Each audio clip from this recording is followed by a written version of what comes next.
Bonjour à tous et bienvenue dans ce nouveau Maurienne Zap. Et tout de suite, les sujets de la semaine. Et pour commencer, direction Saint-Sorlin-d'Avre, au col de la Croix de Fer, pour assister à la traditionnelle fête du mouton.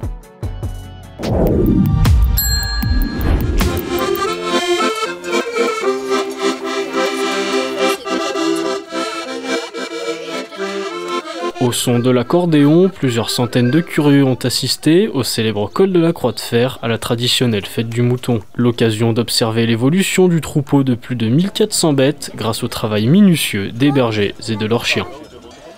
Couche-toi! Pas bouger! Couche-toi! Malgré le passage éclair d'un avion de chasse qui a quelque peu perturbé les moutons, les bergers ont réussi à les faire traverser la route et à les enclore, le tout accompagné par les nombreux vacanciers.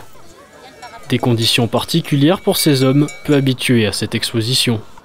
Alors je vous avoue que ce matin j'étais un peu stressé, parce que du coup voir autant de monde comme ça c'est un peu inquiétant on va dire. Mais bon après ça s'est plutôt bien passé, c'était plutôt agréable. Doucement! Mettre en lumière le métier de berger et parler de l'agriculture montagnarde sont deux objectifs de cette fête. Celle-ci est donc importante pour ces pasteurs. Ça permet aux gens de dire qu'on est toujours là, parce qu'il y a beaucoup de personnes qui pensent que le métier n'existe plus. Et ça permet de nous faire connaître tout ça, et puis d'expliquer un peu ce qui se passe, parce qu'il y a beaucoup de personnes qui se posent beaucoup de questions et qu'ils n'ont pas les réponses. Pour cela, et sous le regard attentif de certaines brebis, les spectateurs ont pu échanger avec les bergers qui n'ont pas hésité à témoigner leur savoir et leur connaissance. En chien de protection, le bordeur est tout à fait nul.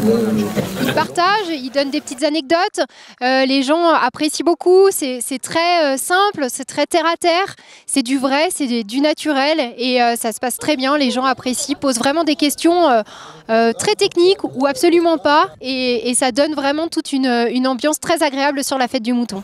Des vacanciers charmés par cette atmosphère et la proximité avec les animaux.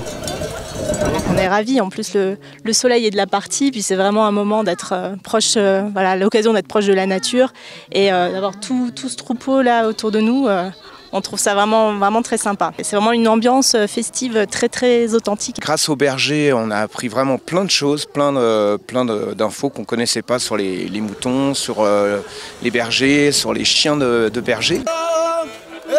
Un événement festif et culturel qui se perpétue depuis déjà presque 20 ans.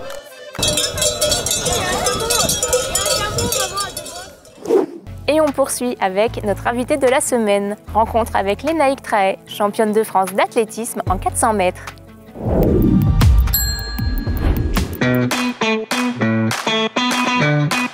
Bonjour et bienvenue dans ce nouvel invité de la semaine. Aujourd'hui nous recevons Lénaïque Trahay, championne de France cadette en 400 mètres. Bonjour Lénaïque. Bonjour. Alors déjà félicitations. Et d'abord, qu'est-ce que ça fait d'être championne de France? C'est juste fou. Franchement, je m'y attendais pas du tout. Je réalise toujours pas d'ailleurs. Je suis sur un petit nuage là, depuis 4 jours. C'est incroyable. Alors parlons de ce championnat de France qui avait lieu à Albi, dans le sud-ouest de la France. Alors pour se qualifier, il fallait déjà battre votre record personnel dans les séries de qualification. Alors comment elles se sont déroulées ces séries? Elles sont très bien passées. Je fais pas un super départ, c'est pas ma spécialité, mais j'arrive à rattraper mon retard sur la fin de course et j'arrive du coup à faire mon record, 57-34, alors que mon record c'était 57-59. Donc je finis deuxième de la série et du coup je suis prise en finale au temps. Est-ce qu'il y a une pression supplémentaire par rapport aux courses précédentes? Non, moi j'étais plus stressée aux séries parce que c'était tellement serré entre tout le monde que j'étais pas sûre de passer en finale. Et en finale, je me suis juste dit qu'il fallait que j'aille à fond et voilà. On pense à quoi quand on est dans les starting blocks juste avant le départ? Dans les starts, il faut vraiment se concentrer pour pas faire de faux départ. Et puis après, on a en fait qu'une envie, c'est que ça parte parce que c'est long. Alors juste à côté de Lénaïque, on retrouve Pierrick Fontaine, son entraîneur. Alors, bonjour Pierrick. Bonjour. Je suppose que ça doit être une immense fierté, une immense satisfaction pour vous et pour le club de remporter ce titre. Alors bien sûr, c'est une très grosse fierté, sachant que Lénaïque c'est un cas assez atypique. Pour la petite histoire, elle a été découverte entre guillemets par ses professeurs d'athlétisme. Donc petit clin d'œil à Sophie Sylvestre et Aurélie Lacaille qui m'en parlaient en me disant là on a quand même une fille qui est assez épatante sur les séances de PS. Alors, et ce qui est incroyable, c'est que vous faites de l'athlétisme depuis seulement 1 an. Ouais, même pas 1 an en fait, moins d'1 an, donc ouais, c'est fou. J'entraînais déjà son grand frère auparavant finalement voilà, elle s'est motivée, elle a plutôt bien fait. Il y avait 10 filles qui avaient couru 57 secondes, enfin dans la même seconde qu'elle cette année. Ça s'annonçait quand même assez serré. Elle aurait très bien pu effectivement faire 10e comme championne de France ou podiumée. Alors on pensait déjà à un podium. On avait ça dans un coin de la tête. J'avoue que championne de France, c'est vraiment un très bel exploit. Elle a très bien su gérer la compétition. Et en plus, à la clé, vous décrochez un nouveau record personnel en 56 secondes 86. Oui, en plus, ça c'était fou aussi. Passer sous les 57, moi j'avais pas prévu ça non plus. En plus, la course, vraiment, je l'ai pas ressenti dure du tout. Donc vraiment, c'était trop bien. C'est comment d'entraîner Léna Hig ici au club, qui est son caractère à l'entraînement et en compétition aussi? Alors l'entraînement, très facile honnêtement, puisque c'est une athlète qui pour son jeune âge est déjà très réfléchie. Dès qu'on lui donne une consigne, elle percute, elle applique très facilement. Donc c'est assez facile, il n'y a pas beaucoup de problèmes bien sûr de motivation, ce qui aussi compte beaucoup dans un sport comme l'athlétisme.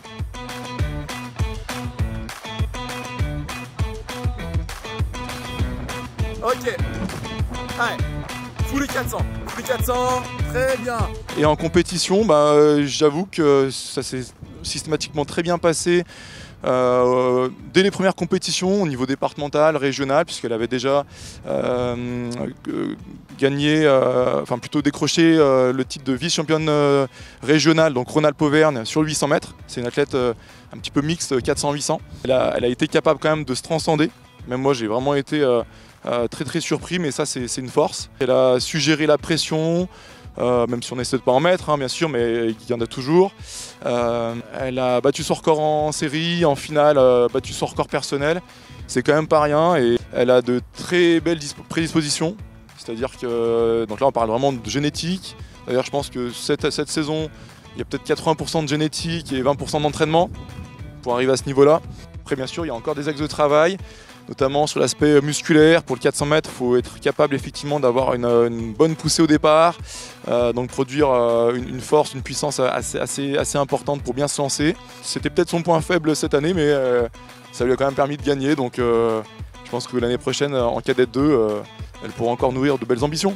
Bien, merci beaucoup Léna Hig et Pierrick pour cette interview. Quant à nous, nous retrouverons pour un prochain invité de la semaine et à bientôt. Le festival Camp de base à Haussois revient pour une 2e année consécutive avec le thème Air et montagne.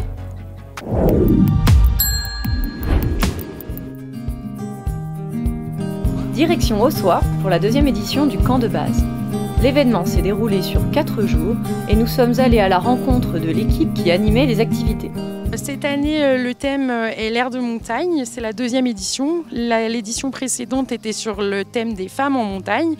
Et on veut chaque année choisir un thème vraiment contemporain qui se préoccupe de la technologie et des innovations actuelles ou culturelles. Donc on a une programmation qui plaît à tous les goûts et pour tous les âges. On a eu par exemple une sortie trail avec le champion de France de trail Thibaut Barognan.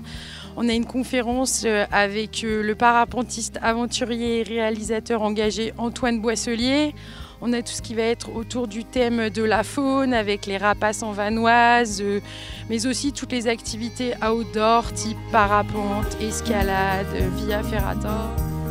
Au Rocher du Croé, un atelier d'initiation à l'escalade avait été mis en place à la destination des enfants. Ils ont pu y découvrir la discipline du bloc, qui consiste à grimper sans corde.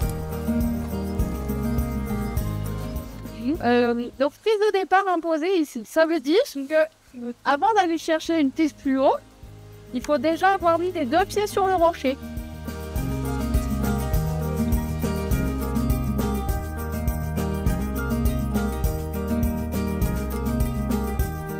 En prenant ensuite le télésiège du grand jeu, on se retrouve à plus de 2000 mètres d'altitude un endroit parfait pour y découvrir un atelier sur les rapaces. Alors cet après-midi, l'idée c'était de venir un petit peu à la rencontre des gens, notamment ceux qui arrivent par le télésiège, mais pas que. Et puis d'aborder la thématique des rapaces, notamment des grands rapaces qu'on peut voir en Vanoise, puisque donc nous on est agent au Parc National de la Vanoise, et donc il y a une demande effectivement du public de pouvoir observer la faune, la flore et tout le patrimoine du parc. Et donc là, c'est une occasion lors du camp de base d'être présent et donc de regarder ce qui peut passer dans le ciel, éventuellement avec les longues vues, les jumelles, de faire une présentation un peu plus théorique sur photos, maquettes et choses comme ça de tous ces grands rapaces et d'apporter un petit peu d'informations sur comment on les reconnaît, comment ils vivent et un petit peu tout ça. Pour finir cette journée, rendez-vous à la base de loisirs de la Buissonnière où le spectacle Terrien sans la terre nous transporte entre poésie et cirque contemporain.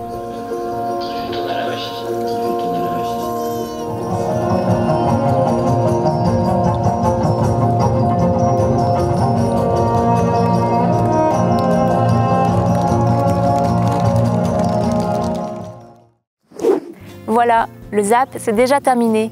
Merci d'être aussi nombreux à nous suivre. Retrouvez-nous sur les réseaux sociaux et sur les box. À la semaine prochaine!